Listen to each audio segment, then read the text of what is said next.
नमः परम पादित चरण कमल चिन्मकरंदाय भक्तजन मानस निवासाय श्री रामचंद्राय कृष्णाय वासुदेवाय हरे परमात्मने प्रणतक्लेशनाशाय गोविंदाय नमो नमः। सीतानाथ समारंभां श्री रामानंदार्य मध्यमाम् अस्मदाचार्य पर्यन्तां वंदे श्री गुरु परंपराम्।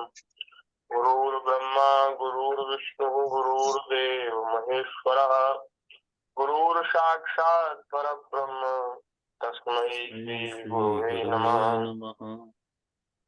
नारायणं नमस्कृत्य नरं चैव नरोत्तमं देवीं सरस्वतीं व्यासं ततो जयमुदीरयेत्। प्रहलाद नारद पराशर पुंडरीक व्यासाम्बरी कुशौनक भीष्म दाल्यान् रुक्मांगदार्जुन वशिष्ठ विभीषणादीन्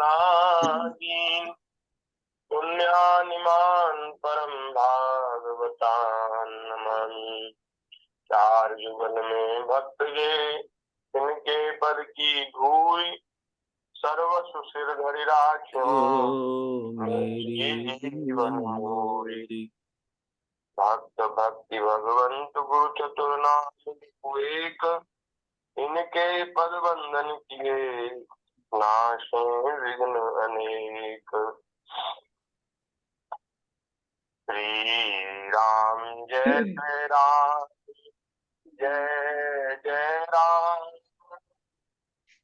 श्री राम जय राम जय जय राम श्री राम जय राम जय जय राम श्री राम जय राम जय जय राम श्री राम जय राम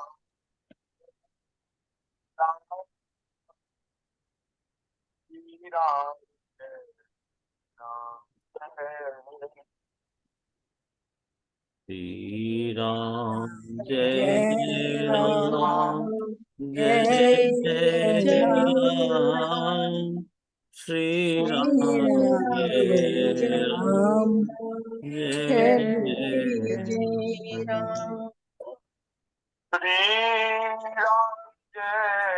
राम जय जय राम श्री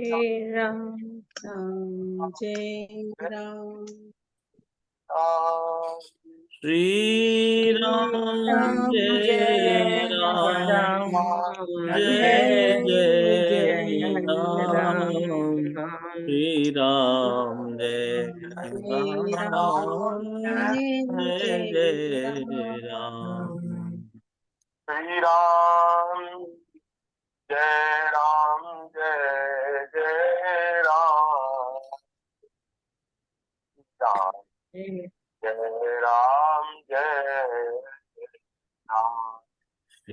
जय राम जय जय राम जय राम जय राम श्री राम जय राम जय जय राम श्री राम जय राम जय जय राम सीता राम जय राम सीता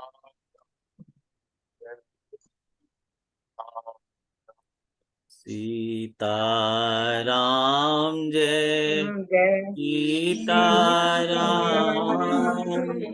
सीताराम जय सीताराम राम श्याम जय श्याम राम श्याम जय राधे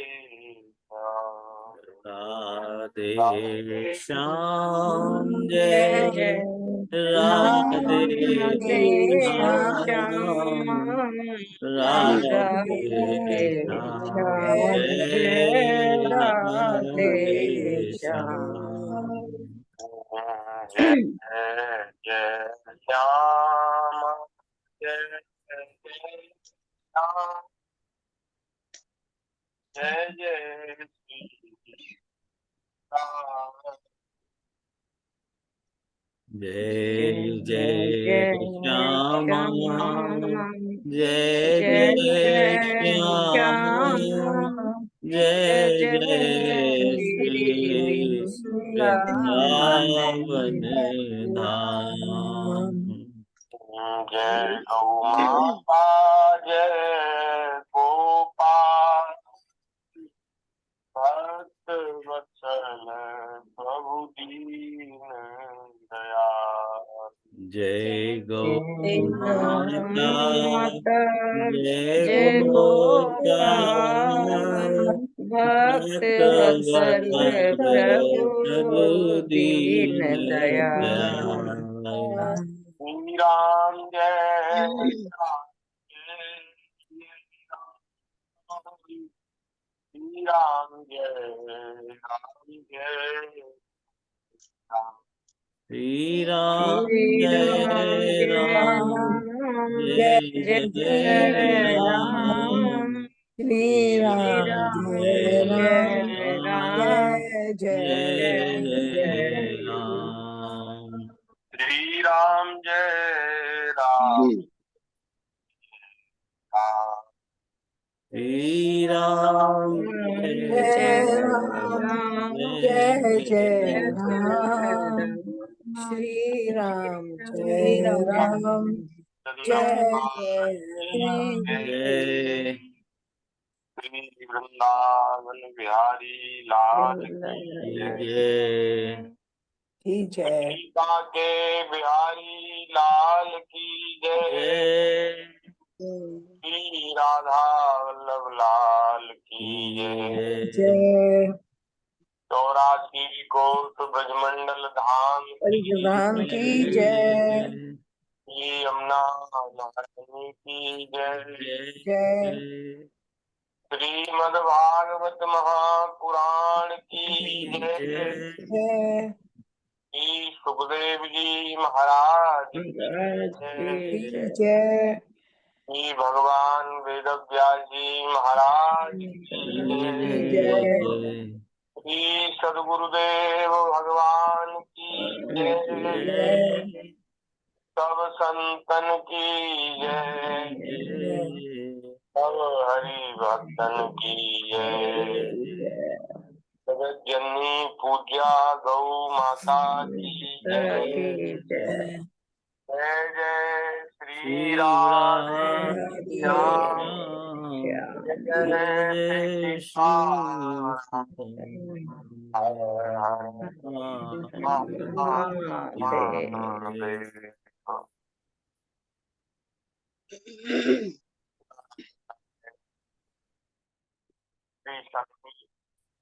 भक्त वांछा कल्प तरु भक्त वत्सल शरणागत वत्सल दीन बंधु दया सिंधु असंख्येय कल्याण गुणगण निलय कारण करुणा निलय सच्चिदानंद घन मूर्ति आनंद कंद भगवान श्री राधा ब्रजेंद्र नंदन श्री वृंदावन विहारिणी बिहारी जी की महती कृपा करुणा से एक बार फिर पुनः हम सभी को श्रीमद् भागवत जी की मंगलमयी कथा श्रवण करने का परम भाग्य प्राप्त होने जा रहा है। जय हो।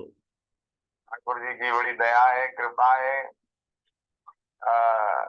ये उत्सव महोत्सवों का समय चल रहा था, तो इस कारण सब लोग अपने अपने व्यवहार के कार्यों में बहुत व्यस्त हो जाते हैं। इसलिए भागवत जी का जो सत्संग, जो क्रम से भागवत जी के विस्तृत चर्चा करते हुए, व्याख्या करते हुए जो चल रहा था, लगभग 6-7 महीना से उसमें 5-7 दिन की, 8 दिन की, उसमें वो अंतर आया। तो लेकिन आज फिर हम सभी जूम मीडिया ऐप के माध्यम से विज्ञान का सदुपयोग करते हुए, और हमारे यहाँ थोड़ा नेटवर्क कमजोर है, इसलिए यहाँ से हम फोन पे जुड़ते हुए आप सब लोगों से जुड़कर श्रीमद् भागवत जी का सत्संग कर रहे हैं, भागवत जी की कथा श्रवण कर रहे हैं। ये ठाकुर जी की बड़ी कृपा है, और भगवान के चरणों में ऐसी प्रार्थना है कि ऐसी कृपा ठाकुर जी बनाए रखें। हम लोगों की वाणी भगवान के नाम से, भगवान के नाम के कीर्तन से, ठाकुर जी की कथा के दान से पवित्र होती रहे, और हमारे कान भगवान की कथा, लीला, नाम सुन करके धन्य होते रहे। ऐसी प्रार्थना ठाकुर जी के चरणों में करते हैं। और हम लोग आज 5वें अध्याय का, 7वें स्कंद के 5वें अध्याय का आज हम सब लोग श्रवण करेंगे। श्रीमद् भागवत जी में श्री प्रहलाद जी की मंगलमय चर्चा चल रही थी। इतना बढ़िया प्रसंग चल रहा था, तो प्रहलाद जी का चरित्र हम लोग आप श्रवण करेंगे, क्रम से श्रवण करेंगे। कुछ चर्चा हो चुकी है, लेकिन अभी बहुत चरित्र प्रहलाद जी का विस्तार से हमें श्रवण करना है, कहना है, तो खूब आनंद से हम लोग श्रवण करेंगे। तो सावधान होकर के हम श्रवण करें। वैसे सत्संग का समय 9 बजे से रखा गया था, लेकिन आज तो पूर्व के समय में जैसे 9:30 बजे हम आते थे ऐसे ही आज हम सब लोग जुड़े। सत्संग 9:30 बजे से ही शुरू हुआ, लेकिन ठाकुर जी की कृपा से देखेंगे कल से समय परिवर्तन के साथ ही हम उपस्थित होंगे, और जैसे ठाकुर जी कृपा करेंगे वैसे फिर भगवान की चर्चा करके अपनी वाणी को पवित्र करेंगे। तो 5वें अध्याय में सबसे पहले श्री नारद जी महाराज का प्रवचन है। नारद जी महाराज युधिष्ठिर जी को सुना रहे हैं। तो युधिष्ठिर जी बड़े प्रेम से प्रहलाद जी का चरित्र सुन रहे हैं, तो हम लोग भी नारद जी के वाक्यों में, शब्दों में प्रहलाद जी का चरित्र श्रवण करें। श्री नारद उवाच पौरोहित्याय भगवान व्रतः काव्यः किलासुरैः चण्डामर्को सुतो तस्य दैत्यराज गृहान्तिके तौराज्ञा प्रापितं बालं प्रहलादं नयकोविदं पाठयामासतु पाठ्यानन्यांश्चासुरबालकान्। श्री प्रहलाद जी का जन्म कैसे हुआ, और जन्म के समय प्रहलाद जी के जो दिव्य गुण हैं, उनके हृदय की जो भक्ति है, उसका नारद जी ने वर्णन किया। प्रहलाद जी के जन्म की और गुणों की कथा हो चुकी है, पहले नारद जी कह चुके हैं जी। अब प्रहलाद जी थोड़े बड़े हुए 8-10 वर्ष के हुए होंगे, तो उनको पढ़ने के लिए विद्यालय भेजा गया। और महाराज विद्यालय में शुक्राचार्य जी के पुत्र षंड और अमर्क, जिनको षंडामर्क कहते हैं, दोनों को नाम मिला करके षंडामर्क कहते हैं। एक का नाम है षंड और एक का नाम है अमर्क जी। ये 2 पुत्र हैं, और ये 2 पुत्र जो हैं वो विद्यालय में गुरुजी हैं, पढ़ाते हैं। तो पहले हमारी जो पढ़ने की एक जो पद्धति थी ना, हमारी जो शिक्षा व्यवस्था थी, उसमें वेदों का अध्ययन विद्यार्थियों को कराया जाता था। वेद, शास्त्र, इतिहास, पुराण, इनकी कथाएं और इनका विधि पूर्वक अध्ययन कराया जाता था, जिससे वेदादि शास्त्र बालकों को एकदम कंठस्थ हो जाते थे। ऐसी महाराज। और पहले लिखने की प्रथा नहीं थी, पहले तो केवल श्रवण करके सुन करके ही याद कर लेने की वो थी। इतनी लोगों के हृदय में इतनी धारणा शक्ति अच्छी थी कि जो बात सुनते थे वो याद कर लेते थे, कंठस्थ कर लेते थे।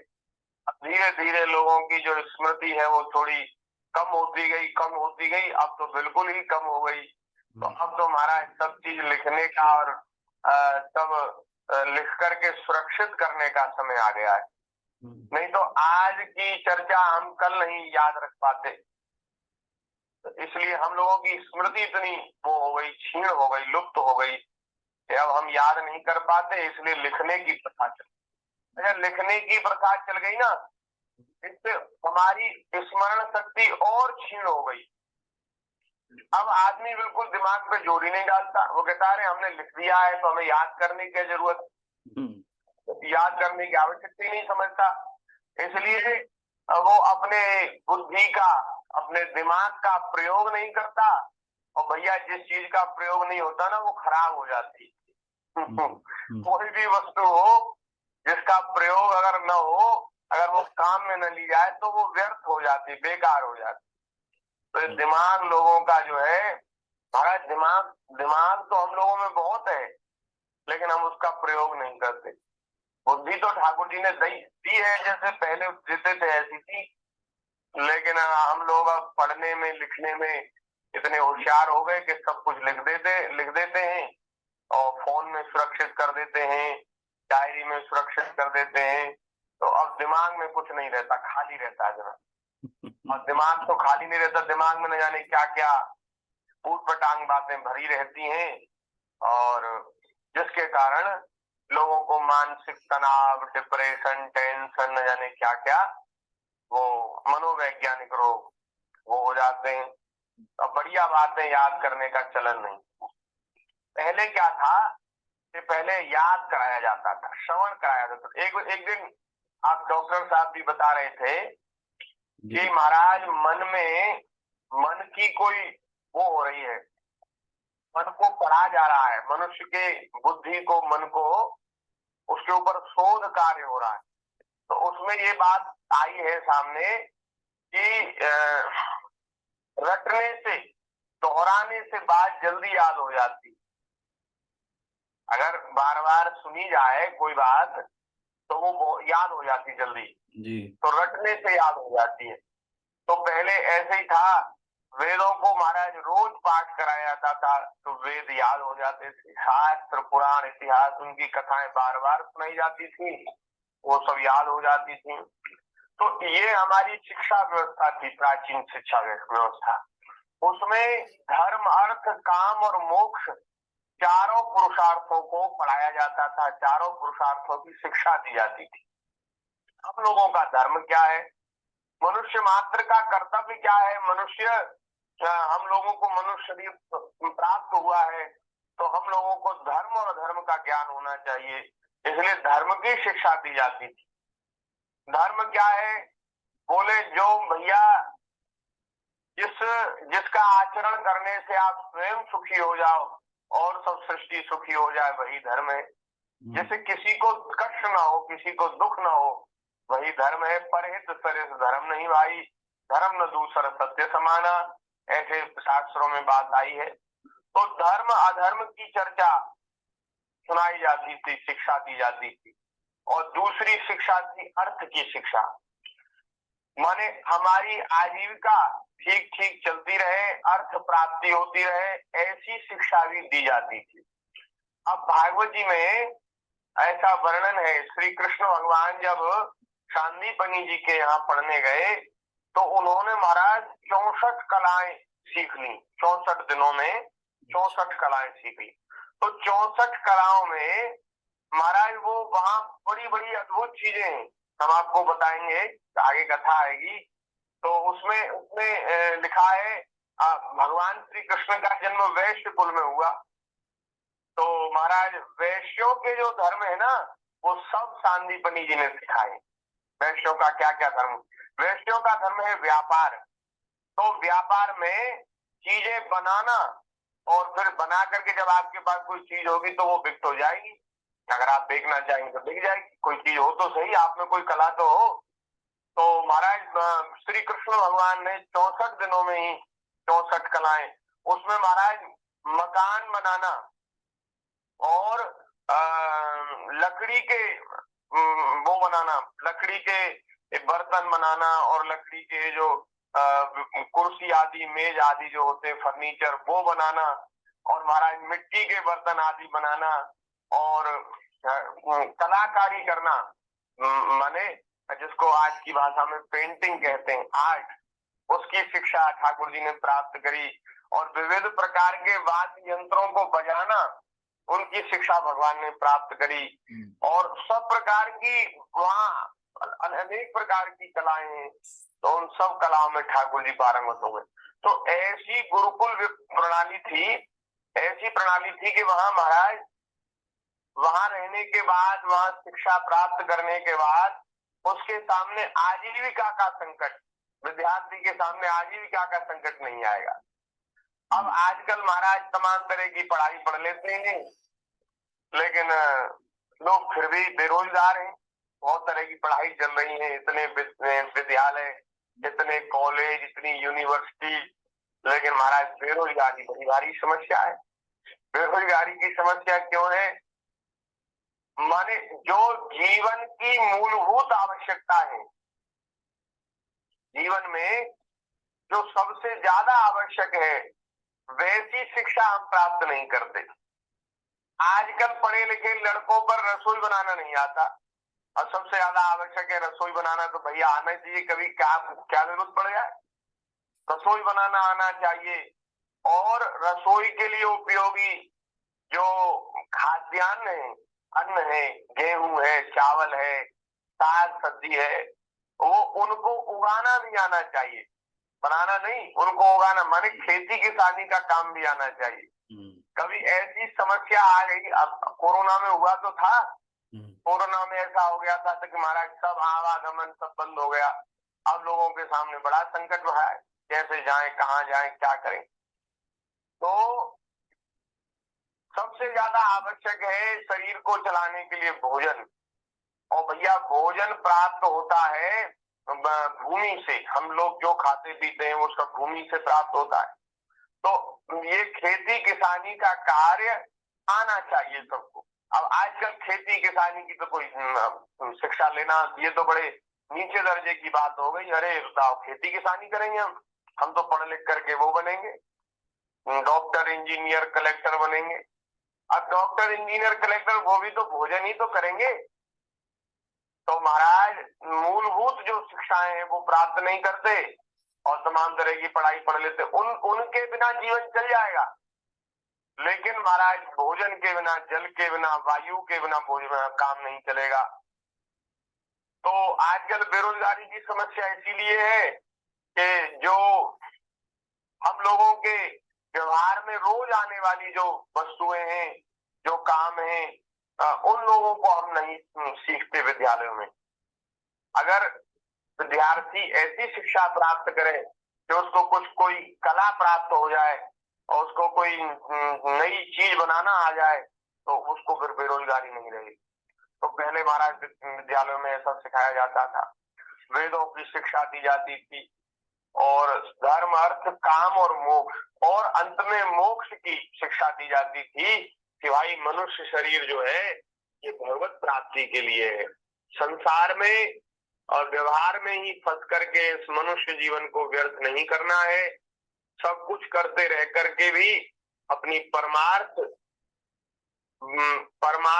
अपना हमारा परमार्थ बने, सुधरे, ऐसा प्रयत्न भी करना है। तो मोक्ष की शिक्षा भी दी जाती थी। हमारे यहाँ ब्रह्मचर्य आश्रम है, फिर ब्रह्मचारी के बाद गृहस्थ आश्रम है। गृहस्थ अंतिम आश्रम नहीं है, गृहस्थ के बाद फिर वानप्रस्थ है, संन्यास है। अब ये दो आश्रम, वानप्रस्थ और संन्यास, ये तो बिल्कुल लुप्त हो गए। क्यों लुप्त हो गए? क्योंकि इनकी कोई शिक्षा देने वाला नहीं, कोई बात बताने वाला नहीं। विद्यालयों में ऐसी बात पढ़ाई जाती है कि भाई अब अभी तो शादी ब्याह कर लो, लेकिन उसके बाद फिर बाबा जी होना है, वानप्रस्थी होना है, सन्यासी होना, ऐसी बात कोई कहीं सिखाता ही नहीं। अब बिना सिखाए ये बात कहाँ किसको प्राप्त होगी? तो इसलिए अब आज की जो शिक्षा प्रणाली है उसमें धर्म के लिए कोई जगह नहीं और मोक्ष के लिए कोई जगह नहीं। अर्थ और काम, भाई ये दो चीजें सिखाई जा रही हैं। और ये बात हम इसलिए कह रहे हैं कि जब हिरण्याकश्यप का शासन था पृथ्वी पर, उस समय भी उसने धर्म और मोक्ष की शिक्षा देना बंद कर दिया था। उस समय धर्म की शिक्षा नहीं दी जाती थी, मोक्ष की शिक्षा नहीं दी जाती थी। केवल कमाओ और भोगो, कमाओ और खाओ, तो यही शिक्षा दी जाती थी। तो स्कंद और अमर्क वे जो थे वे महाराज ऐसी बातें बताते थे, राजनीति की, अर्थनीति की बातें पढ़ाते थे। तो प्रहलाद जी गुरु जी का पढ़ाया हुआ पाठ सुन लेते थे और जब वे उनको उनकी परीक्षा लेते तो उनको ज्यों का त्यों सुना भी दिया करते थे, किंतु वे उसे मन से अच्छा नहीं समझते थे। राजनीति की बात, ये जो इसमें छल कपट चतुराई, काम दान दंड भेद, ये सब बातें उनको अच्छी नहीं लगती थी। और अर्थनीति उनको अच्छी नहीं लगती, क्योंकि उस पाठ का मूल आधार था अपने और पराये का झूठा आग्रह, अपने और पराये का आग्रह, इसलिए उनको अच्छी बात नहीं लगती थी।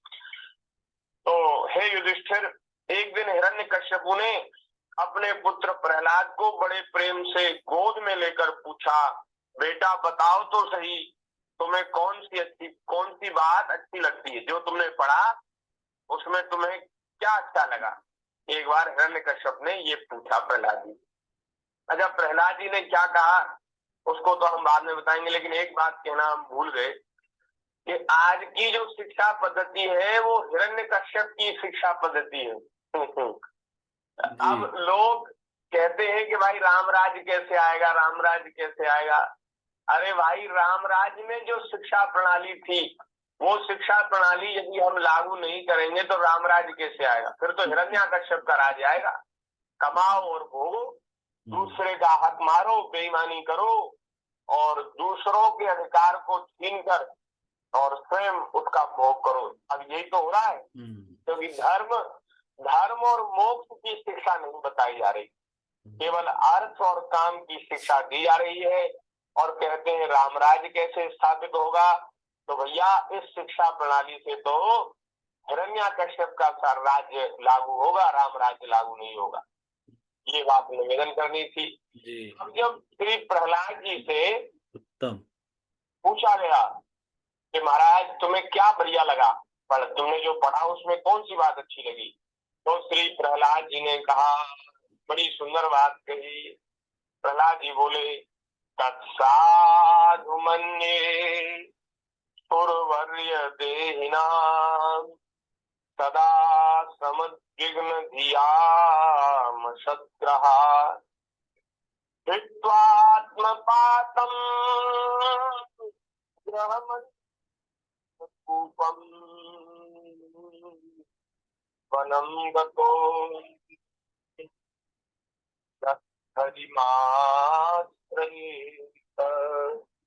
हे पिताजी, प्रहलाद जी क्या कह रहे हैं कि मुझे तो महाराज ये बात अच्छी लगी है। पिताजी, संसार के प्राणी मैं और मेरे के झूठे आग्रह में पड़े हैं। ये बिल्कुल झूठा आग्रह है, कोई अपना नहीं और कोई पराया नहीं। लेकिन महाराज शरीर को मैं मान लिया और शरीर के संबंधियों को मेरा मान लिया। इस झूठे आग्रह में पड़कर मनुष्य उद्विग्न हो गया, इसकी शांति नष्ट हो गई। तो ऐसे प्राणियों के परम मंगल के लिए मैं यही ठीक समझता हूँ कि वे अपने अधः पतन के मूल कारण घास से ढके हुए कुएं के समान, कोई कुआ उसको बाहर से घास से ढक दिया तो ऐसा लगता है जैसे जमीन है, और जैसे घास पे पैर रखे तो सीधे कुएं में गिर गए, अंधेरे कुएं में गिर गए।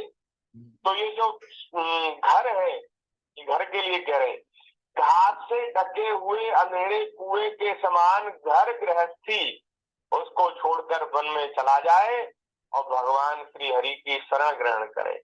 ये प्रहलाद जी को सबसे अच्छी बात लगती है। जय हो, जय हो। तो बोले महाराज ये घर गृहस्थी का चक्कर इतना बुरा है कि आदमी में मेरे के चक्कर में पड़ जाता है। ये मेरा घर, ये मेरा मकान, ये मेरा खेत, ये मेरा व्यवसाय, ये मेरी पत्नी, ये मेरे बच्चे, मैं और मेरे के चक्कर में पड़ गया, उसकी शांति नष्ट हो गई, उद्विग्न हो जाता है, उसका परम मंगल कैसे होगा? बोले भैया सारे संकटों का मूल ये घर गृहस्थी का बंधन है, इसको छोड़ो और वृंदावन चले जाओ। यहाँ श्री प्रहलाद जी कह रहे वन चले जाओ। वन चले अब बोले भैया वन कहाँ जाए?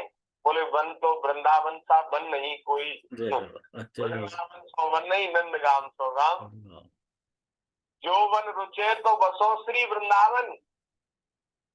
बोले यदि आपको वन में रहना अच्छा लगता है तो वृंदावन में रह जाओ, यदि आपको नदी किनारे रहना अच्छा लगता है तो वृंदावन में नदी भी है श्री यमुना जी, यमुना जी के निकट रह जाओ। जो गिरी रुचे, बोले यदि पर्वत पे रहना अच्छा लगता है तो गोवर्धन में रह जाओ। हाँ, जो गिरी रुचे तो बसो श्री गोवर्धन, और गांव रुचे तो बसो नंदगाम। नंदगांव। नंदगाम में रह जाओ, गांव में रहना अच्छा लगता हो तो नंदगाम चले जाओ, बरसाने चले जाओ, इतना बढ़िया वहाँ हमारा गांव का सा ही एकदम वातावरण है आज भी जी। और यहाँ वृंदावन में मथुरा में तो शहरीकरण हो गया, आधुनिकीकरण हो गया, लेकिन बरसाना में नंदगाम में एकदम गांव की तरह ही सब रहन सहन एकदम वातावरण। तो गांव में रहना हो तो नंदगाम रह जाओ।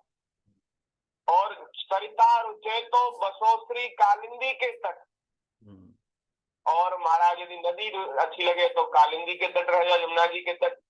और यदि पुरी, अगर आपको नगर में शहर में रहना अच्छा लगता है तो बसो श्री मधुपुरी, मथुरा में रह जाओ। मधुपुरी मथुरा को कहते हैं, मथुरा का प्राचीन नाम है मधुपुरी। तो मथुरा में रह जाओ, लेकिन भैया वृंदावन को, ब्रज को छोड़ के कहीं बाहर मत जाओ, भटको मत। ये कह रहे हैं। यहाँ सब कुछ है, नदी भी है, पर्वत भी है, और वन भी है, गांव भी है, शहर भी है, सब है। वृंदावन में, ब्रज में पड़ जाओ। और हमारे पूज्य दादा गुरुदेव भगवान कहते थे, बोले भैया जिससे कोई साधन नहीं बनता, जिससे साधन बनता है वो तो कहीं भी रह करके अपना कल्याण कर लेगा, लेकिन जिससे कोई भी साधन न बने वो वृंदावन की रज में आकर पड़ जाओ, ब्रज में आकर के पड़ जाओ। और व्यास भरोसे कुंवर के सोवत पांव पसार। तो यहाँ तो भैया ब्रज की रज मस्तक पे लगेगी, शरीर पे लगेगी, तो उससे भी कल्याण हो जाए। ब्रज में किसी का शरीर छूट जाए, हाँ ब्रज में शरीर त्याग की बड़ी महिमा। महाराज ब्रज में शरीर छूट जाए तो उसको सीधे गोलोक का टिकट कट जाता है, ठाकुर जी के धाम में उसकी, ठाकुर जी के धाम में उसकी स्थिति हो जाती है। तो भैया वन में चले जाओ। प्रहलाद जी कह रहे हैं घर गृहस्थी को छोड़ो और वन में चले जाओ। और वहां क्या करें? बोले वहां फिर प्रपंच में मत पड़ो। वृंदावन में, ब्रज में आकर के भाई यहाँ, अरे बोले महाराज मन नहीं लगता, खाली बैठे हैं, तो चलो कोई काम धंधे में लग, कोई दुकान खोल लो, कोई व्यापार कर लो, कुछ कर लो। नहीं, यहाँ आकर के प्रपंच में मत पड़ो, यहाँ आकर के भगवान की शरण ग्रहण करो, ठाकुर जी के भजन में लग जाओ। तो जैसे ही प्रहलाद जी ने कहा कि भगवान का भजन करो, तो महाराज हिरण्याकश्यप को क्रोध आ गया, लेकिन उसने अपने क्रोध को दबाया। उसने कहा मेरा ही तो बच्चा है, मेरा ही बेटा है। तो उसके मन में बात आई कि छोटा सा बालक, इसके मन में, इसके दिमाग में ये बात कहाँ से आई। लेकिन ऐसा लगता है कि इसकी बुद्धि को किसी दूसरे ने बिगाड़ दिया है, किसी के कहने से, किसी के बहकावे में आकर के ये ऐसी बात करता है। तो उसने विचार किया कि ऐसा लगता है कि गुरुजी के घर पर विष्णु के, भगवान नारायण के पक्षपाती कुछ ब्राह्मण वेश बदल कर रहते होंगे, और उन्होंने महाराज इस बालक की बुद्धि को बिगाड़ा है। तो उसने आदेश दिया कि इस बालक की भली भांति देख रेख की जाए, और ऐसे जो छुपे हुए लोग हैं जो खाते पहनते मेरा है और गुणगान करते विष्णु का है, नारायण का है, तो ऐसे लोगों को खदेड़ दिया जाए, भगा दिया जाए।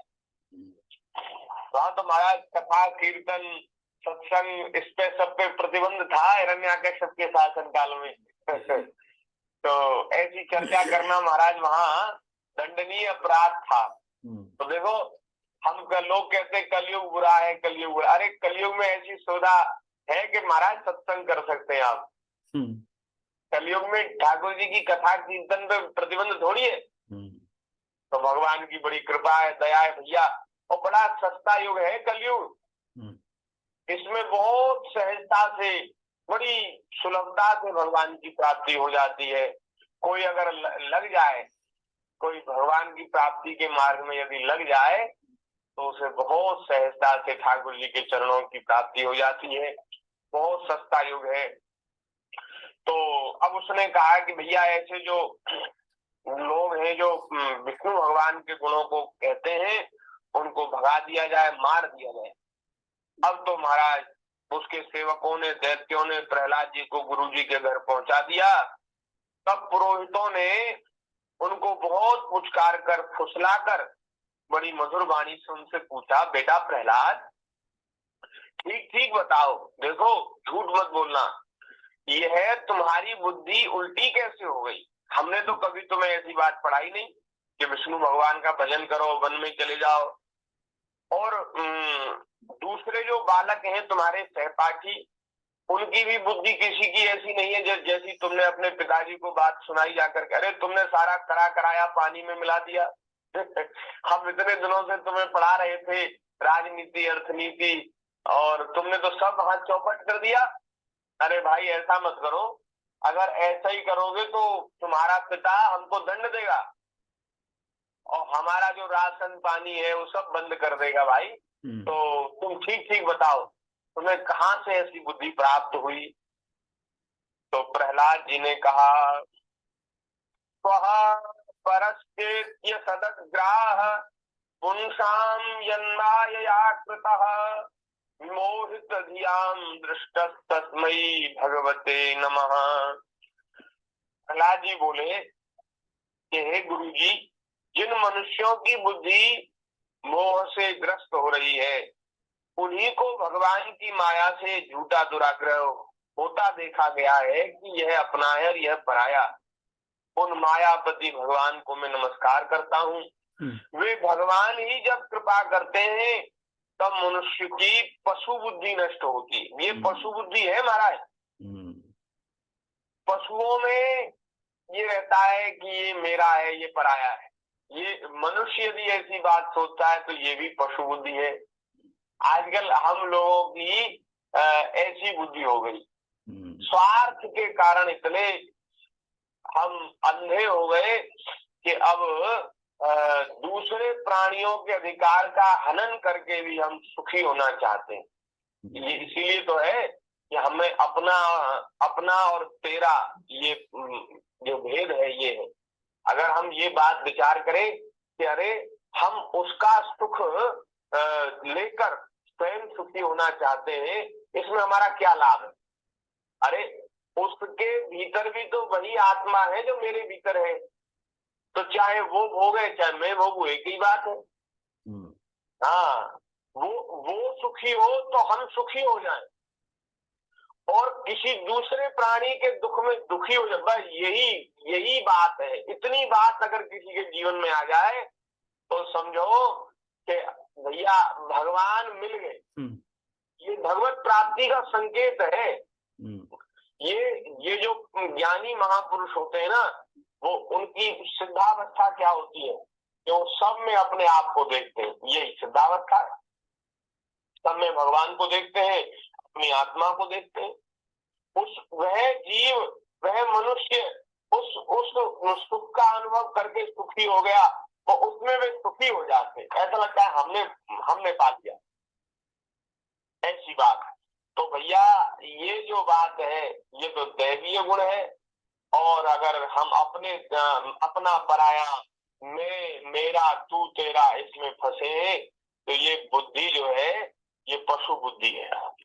तो श्री प्रहलाद जी कह रहे हैं भगवान जब कृपा करते हैं किसी जीव पर, तब मनुष्य की पशु बुद्धि नष्ट होती है। इस पशु बुद्धि के कारण ये जीव जो है संसार में भिन्नता का अनुभव करता है, विभिन्नता का अनुभव करता है, जबकि सब में भगवान है। वही परमात्मा यह आत्मा है, हमारी आत्मा के रूप में परमात्मा है। यानी लोग अपने और पराये का भेद करके उसी का वर्णन किया करते हैं। उनका ना जानना भी ठीक ही है, क्योंकि उसके तत्व को जानना बहुत कठिन है। और ब्रह्मा आदि बड़े बड़े वेदज्ञ भी उसके विषय में मोहित हो जाते हैं। वही परमात्मा आप लोगों के शब्दों में मेरी बुद्धि बिगाड़ रहा है। आप कह रहे हो तुम्हारी बुद्धि कैसे बिगड़ गई तो अगर आप इसको बिगड़ना समझते हैं तो ये बोले ये मेरी बुद्धि परमात्मा नहीं बिगाड़ी है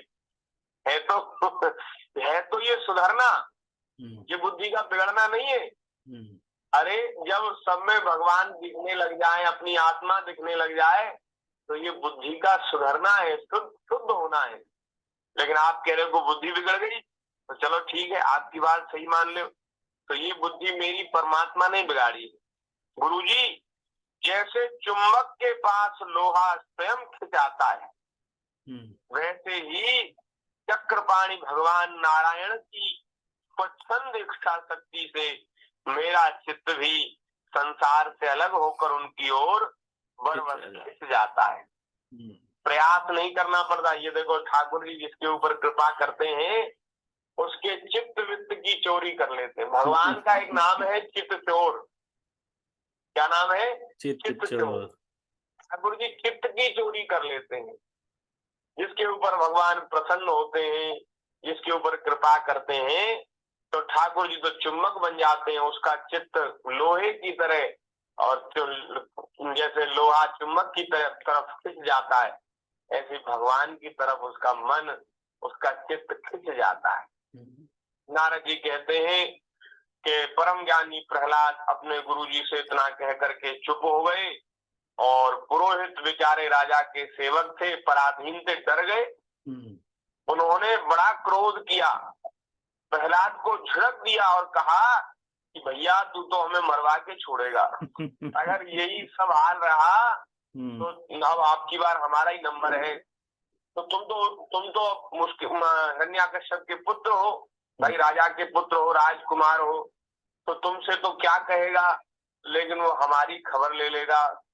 तो अब महाराज इनको सुधारना है, प्रहलाद को सुधारना है। तो गुरुजी ने कहा अरे कोई मेरा बेंत लाओ, यह हमारी बातों से नहीं सुधरेगा, इसको तो डंडे से सीधा करना पड़ेगा, क्योंकि यह हमारी कीर्ति में कलंक लगा रहा है। इस दुर्बुद्धि कुलांगार को ठीक करने के लिए चौथा उपाय दंड ही उपयुक्त होगा। जब कोई बात काम नहीं आती तो फिर डंडा निकाला जाता है, दंड से काम लिया जाता है। जय श्री राम। तो महाराज दैत्य वंश के चंदन वन में, अब देखो इनकी बात देखो, जिनकी बुद्धि बिगड़ जाती है वो कैसी बातें करते हैं।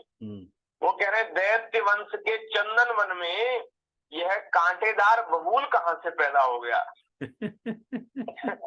हिरण्याकश्यप का जो परिवार है वो तो चंदन के वन की तरह है, लेकिन देखो ये दुष्ट कहाँ से बबूल की तरह पैदा हो गया उसके परिवार में।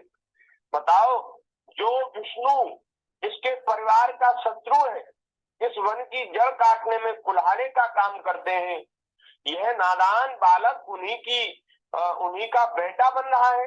कुल्हाड़ी तो भगवान है, उनका बेटा ये खुद बन रहा है, तो उनका सहायक हो रहा है। ये कैसा पागल है।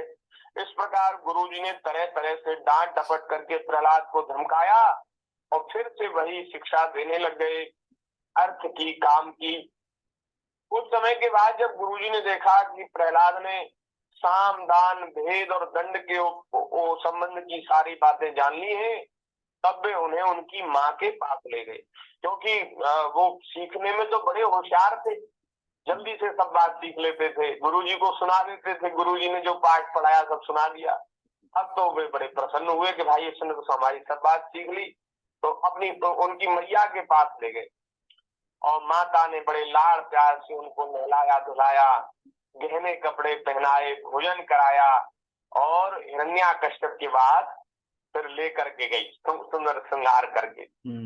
प्रहलाद जी ने अपने पिता को देखा तो पिताजी के चरणों में लौट कर दंडवत प्रणाम किया, क्योंकि प्रहलाद जी का एक गुण है ना, हमने चर्चा की थी कि वे अपने गुरुजनों में बहुत अधिक श्रद्धा रखने वाले, माता पिता गुरु में बहुत श्रद्धा रखते हैं। तो प्रणाम किया, दंडवत किया। ऐसा नहीं, देखो कितना बढ़िया गुण है महाराज, ये हम लोगों को शिक्षा लेनी चाहिए। वाह क्या बात है। प्रहलाद जी महान भगवत भक्त हैं और हिरण्यकश्यप क्या है, वो महान भगवत विरोधी विमुख। अब हम लोगों को क्या शिकायत रहती है, जो थोड़ा भजन करने लग जाते हैं, थोड़ा पूजा पाठ करने लग जाते हैं, उनको शिकायत रहती है, अरे महाराज हम तो थोड़ा बहुत करते हैं लेकिन ये हमारे पति तो बिल्कुल विमुख हैं, बिल्कुल ऐसे। पत्नियां कैसी हैं और पति पत्नियों की शिकायत करते हैं, अरे महाराज ये तो बिल्कुल विमुख है, विरोधी है, ये तो बिल्कुल भगवान में श्रद्धा नहीं रखती। और पति पत्नी यदि एक भाव वाले मिल जाए तो पूरे परिवार से विरोध करते हैं, द्रोह करते हैं, अरे ये तो सब ऐसे ही हैं, हम अच्छे हैं और तो सब दुष्ट हैं, बुरे हैं, बेकार हैं, मक्कार हैं। हम लोगों की ऐसी भावना रहती है। लेकिन महाराज धन्य है श्री प्रहलाद जी, वाह, उनके मन में कभी ये बात नहीं आती कि हमारे पिताजी इतने विरोधी हैं भगवान के, तो बताओ हम इनको कैसे पिता कहें और कैसे इनको प्रणाम करें, हम क्यों इनका मुंह देखें। ऐसी बात आनी चाहिए ना। भगवान के जो विरोधी हैं उनको तो देखना ही नहीं चाहिए, तो हम क्यों इनके सामने जाएं। लेकिन प्रहलाद जी के मन में ऐसी बात नहीं आती। वे अपने तो भगवान के स्मरण में लगे रहते हैं, पूजा पाठ कीर्तन भजन में लगे रहते हैं, लेकिन कभी किसी के दोष नहीं देखते, कभी किसी के बारे में नहीं कहते अरे हम तो बड़े अच्छे हैं लेकिन ये तो इतने बुरे। भैया ये सही बता रहे हैं हम, ये अगर ऐसी बात किसी के मन में है कि हम तो बहुत अच्छे हैं और तो सब ऐसे ही हैं, बुरे हैं, तो उसके हृदय में अभी कुछ नहीं, खाली है, बिल्कुल ऐसा समझना चाहिए। तो ये दोष हम लोगों के भीतर नहीं होना चाहिए। अरे दूसरा क्या करता है, हमें दूसरे में तो भगवान के दर्शन करने हैं। भक्ति हमें क्या सिखाती है, भक्ति ये सिखाती है कि सब में भगवान का दर्शन करना है। मैं सचरा तो अनन्य क्या के असीमत न करे हनुमंत, मैं सेवक सचराचर रूप स्वामी भगवंत। बोले भगवान का अनन्य भक्त कौन है, बोले जो ये समझता है कि सारी सृष्टि तो मेरे भगवान का स्वरूप है, मेरे ठाकुर जी हैं और मैं उनका सेवक हूँ, ऐसी दृष्टि। तो भैया प्रहलाद जी तो महान सिद्ध भक्त हैं, लेकिन हम ऐसे नहीं बन सकते, तो कम से कम उनकी कुछ तो उनकी छाया तो छू सकते हैं, उनका कुछ तो अनुकरण कर सकते हैं। प्रहलाद जी अपने पिता जो बड़े भगवत विरोधी, उनको भी बड़ी श्रद्धा से प्रणाम करते हैं। इसलिए भैया किसी के प्रति हीन भाव मत रखो, कोई करता है तो ठीक और नहीं करता है तो भी ठीक, हमें उससे क्या लेना देना, हमें तो भगवान का दर्शन करना, उसमें भी विमुख प्राणी में, विरोधी प्राणी में भी भगवान का दर्शन करना है। तो प्रहलाद जी ने आकर के दंडवत प्रणाम किया। प्रहलाद जब हिरण्याकश्यप ने देखा कि प्रहलाद चरणों में लौट गया है, तो हिरण्याकश्यप ने प्रहलाद जी को उठा करके हृदय से लगा लिया और बहुत देर तक गले से लगाए रखा, आशीर्वाद दिया। देखो फिर इस प्रकार से आशीर्वाद मिलता है, जो सबका आदर करते हैं, सबसे प्रेम करते हैं, उनको सब जगह से आशीर्वाद मिलता है, और जिसको सब जगह से आशीर्वाद मिलता है वो फिर भगवान उसको हृदय से लगाने के लिए लालायित हो जाते हैं। यही जो विशेषता है, यही विशेषता ठाकुर जी को बहुत प्रसन्न करने वाली। भगवान का भक्त कभी किसी का विरोधी नहीं होता। शंकर जी पार्वती से कह रहे, पार्वती जिसके हृदय में भगवान की भक्ति है और जो सब जगह भगवान का दर्शन करता है, वो कभी किसी से विरोध कर ही नहीं सकता। क्योंकि वह तो सब जगह भगवान को ही देखता है ना, सब जगह ठाकुर जी हैं। तो अगर हम किसी से विरोध करते हैं तो भगवान से विरोध करते हैं। बताओ, अब भगवान से विरोध करना है कि ठाकुर जी की भक्ति करनी है, प्रेम करना है? तो जो सब में सबका आदर, सबसे प्रेम, सबका सम्मान करते हैं, भगवान उनके ऊपर रीझ जाते हैं। तो हिरण्याकश्यप ने भी प्रहलाद को आशीर्वाद दिया। अब पीछे तो फिर वो मारने लगा, कुछ करने लगा, वो अलग बात है। लेकिन जब प्रहलाद जी ने प्रणाम किया तो आशीर्वाद दिया। और हिरण्यकश्यप ने प्रसन्न मुख प्रहलाद को अपनी गोद में बिठाया और उनका सिर सूंघा। उनके नेत्रों से प्रेम के आंसू गिर गिर करके प्रहलाद के शरीर को भिगोने लगे। उसने अपने पुत्र से पूछा कि बेटा प्रहलाद, इतने दिनों बाद तुम आए हो गुरु जी के यहाँ से, तो अब की बार तुम बताओ गुरु जी ने तुम्हें क्या पढ़ाया? ऐसे पूछते हैं ना। पढ़ने के बाद जब बच्चे, छोटे छोटे बच्चे आते हैं घर, तो माता पिता पूछते हैं, बड़े बूढ़े पूछते हैं कि लाला आज मैंने कहाँ पढ़ो, विद्यालय में, स्कूल में कहाँ पढ़ो, हमें सुना। तो छोटे छोटे बच्चे फिर उनको सुनाते हैं कि आज हमने ये पढ़ा, आज हमने। तो माता पिता बड़े प्रसन्न होते हैं कि वाह, हमारा बच्चा कितना सीख रहा है, होशियार है। तो ऐसे ही हिरण्याकश्यप ने पूछा, बेटा क्या पढ़ के आए, बताओ, मैं कोई अच्छी बात बताओ। तो श्री प्रहलाद जी ने दोबारा कहा अब की बार प्रहलाद जी बोले, श्रवणम कीर्तनम विष्णु स्मरणम पाद सेवनम अर्चनम वंदनम दास्यम सत्यमात्म निवेदनम। प्रहलाद जी ने कहा, पिताजी, नारायण भगवान की भक्ति ही सर्वोपरि सर्वश्रेष्ठ साधन है जीव के कल्याण का। भगवान की भक्ति से मनुष्य का कल्याण बड़ी सरलता से हो जाता है, इसलिए भगवान की भक्ति करनी चाहिए। और वो भगवान की भक्ति कैसे की जाती है? ठाकुर जी की भक्ति के कितने प्रकार हैं? तो बोले भक्ति के 9 प्रकार हैं। कौन से? श्री प्रहलाद जी नवधा भक्ति का उपदेश कर रहे हैं। 9 प्रकार की भक्ति भगवान की होती है। ये जो साधन भक्ति है ना, वो 9 प्रकार की होती है। हम एक दिन हम चर्चा कर रहे थे कि साधन भक्ति तो ऐसी है जैसे हम लोग मिठाई बना रहे हो, है ना जी। तो ये उसको मिठाई बनाने का जो एक प्रक्रिया है, जो प्रोसेस है, वो तो है साधन भक्ति।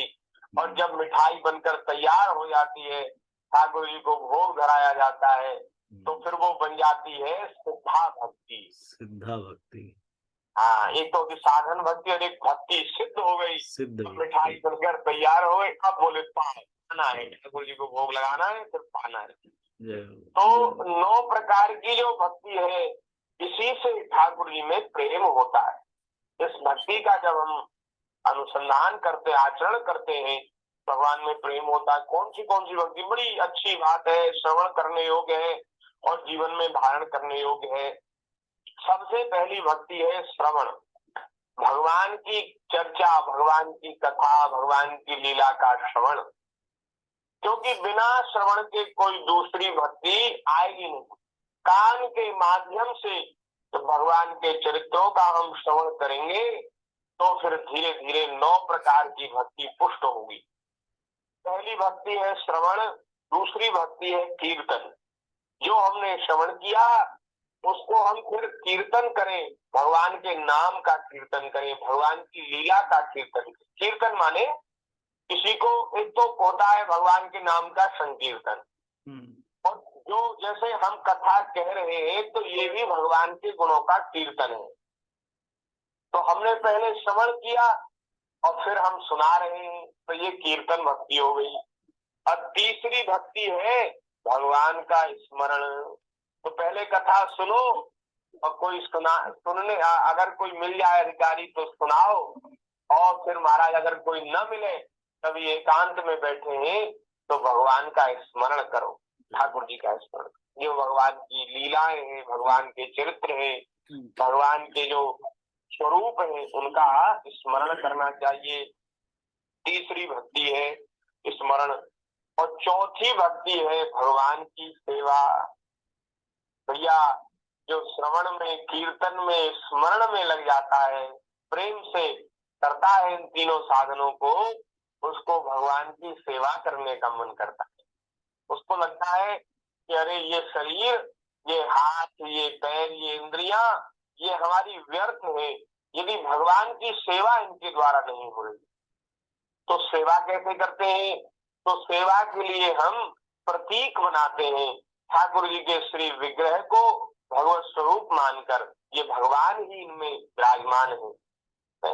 तो भावना में भगवान है भैया, भावना में ठाकुर जी विराजमान होते हैं। तो हम किसी धातु की अथवा पाषाण की किसी मूर्ति को विराजमान करते हैं अथवा भगवान के चित्र को विराजमान करते हैं और फिर उसमें भगवान की धारणा करके उसका पूजन करते हैं। हम सोचते हैं कि हम जो पाद्य, अर्घ्य, आचमन, स्नान आदि जो निवेदित कर रहे हैं, ये सब भगवान को ही निवेदित कर रहे हैं। पत्थर मान के थोड़ी ना पूजा होती है, पत्थर को भगवान मान करके पूजा की जाती है, भगवान की भावना करके पूजा की जाती है। लोग कहते पत्थर की पूजा करते, पत्थर की पूजा नहीं करते, वो पत्थर में, शिला में, धातु में भगवान को मान करके उनकी पूजा करते। और भगवान तो सब जगह है। जब भगवान घट वासी है, जब भगवान कण कण में वास करते हैं, तो क्या उस मूर्ति में जिसकी हम प्रेम से, भाव से सेवा करते हैं, क्या उसमें नहीं है? उसमें भी है, सब में भगवान है। जड़ चेतन जितनी भी सृष्टि है उसमें सब में भगवान है। तो भगवान की सेवा, ठाकुर जी की सेवा, पूजा, भगवान की पूजा अर्चा, पूजा अर्चा, अर्चन, और उसके बाद वंदन, भगवान को प्रणाम करना। उसके बाद मैं भगवान का दास हूँ, मैं भगवान का सेवक हूँ, भगवान मेरे स्वामी हैं। ये महाराज 7वीं भक्ति है। और 8वीं भक्ति है सख्य। भगवान मेरे हैं, भगवान मेरे मित्र हैं, भगवान मेरे सखा हैं, भगवान ही मेरे सर्वस्व है, ऐसा भाव। ये 8वीं भक्ति है। और 9वीं भक्ति है आत्मसमर्पण। आत्मसमर्पण को कहते सरेंडर, माने अब महाराज मैं सब प्रकार से भगवान का हूँ, भगवान मेरे हैं और मैं भगवान, मैंने अपना सर्वस्व भगवान के चरणों में समर्पित कर दिया। इसको कहते आत्मनिवेदन। निवेदन। श्री वृंदावन बिहारी लाल की जय। ये 9 प्रकार की भक्ति है। यदि भगवान के प्रति समर्पण के बाद भी यह 9 प्रकार की भक्ति की जाए तो प्रहलाद जी कहते हैं मैं उसी को उत्तम अध्ययन समझता हूँ। मेरे हिसाब से तो सबसे बढ़िया बात यह है कि भगवान की 9 प्रकार की भक्ति की जाए। ये प्रहलाद जी ने सुनाया, प्रहलाद जी ने तो सुनाया। अब आप इस बात का अनुभव कर सकते हैं, इस बात को सोच सकते हैं कि जब प्रहलाद जी ने 9 प्रकार की भक्ति सुनाई होगी तो हिरण्यकश्यप को कितने भाव उसके जगह होंगे, उसका क्या हुआ होगा, ये आप सब लोग अनुभव कर सकते हैं। वो भगवान का बड़ा विरोधी था।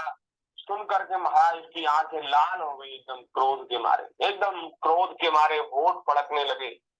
और वो बड़ी जोर से चिल्लाया और कहा कि उनको बुला के लाओ। हमारे जो पुरोहित जी के पुत्र हैं, जो प्रहलाद को पढ़ाते हैं, उनको बुला करके लाओ, आज उनकी क्लास लगाएंगे। तो गुरु पुत्रों को बुलाने को कहा और जब वे आ गए तो उनको डांट करके कहा अरे नीच ब्राह्मण, यह तेरी कैसी करतूत है? दुर्बुद्धि, तूने मेरी कुछ भी परवाह न करके इस बच्चे को कैसी निस्सार शिक्षा दी है। इसमें कोई सार नहीं, निस्सार है। तूने मेरे बेटे की बुद्धि बिगाड़ दी।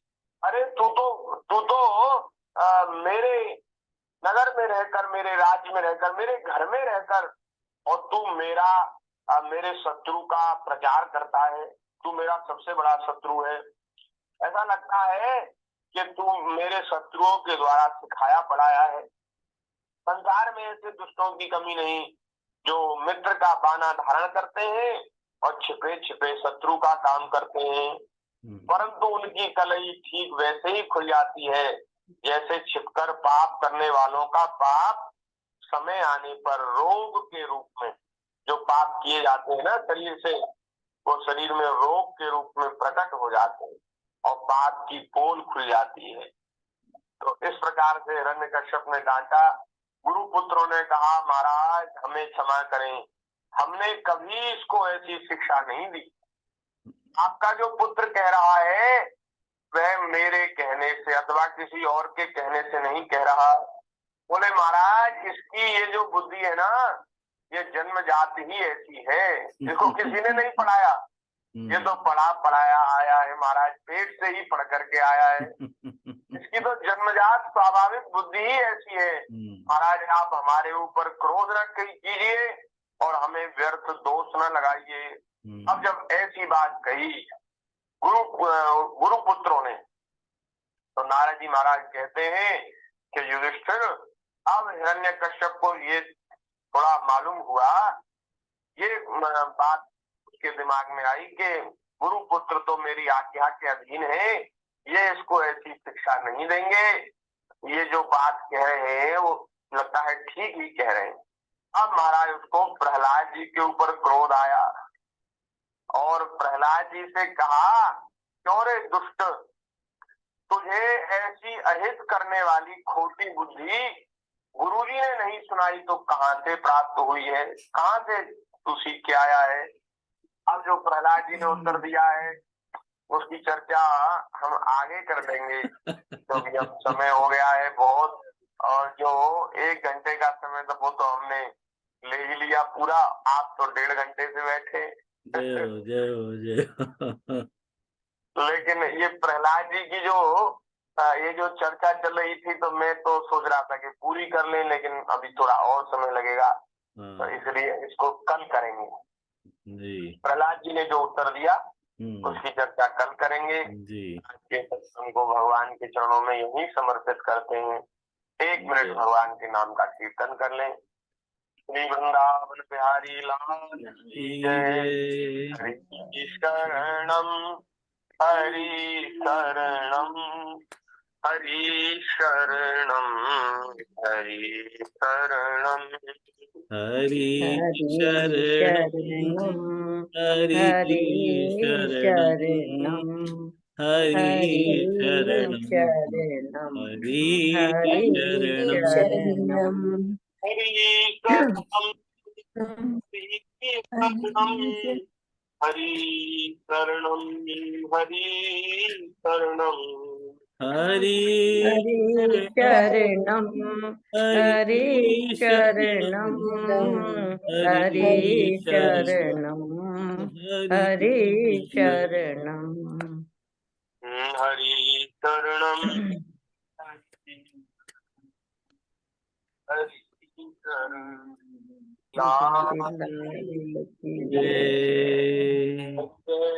श्री राधे। बोलिए संत श्री राधा कृष्ण दास महाराज की की जय। जय। जय जय श्री राधे। राधे श्याम।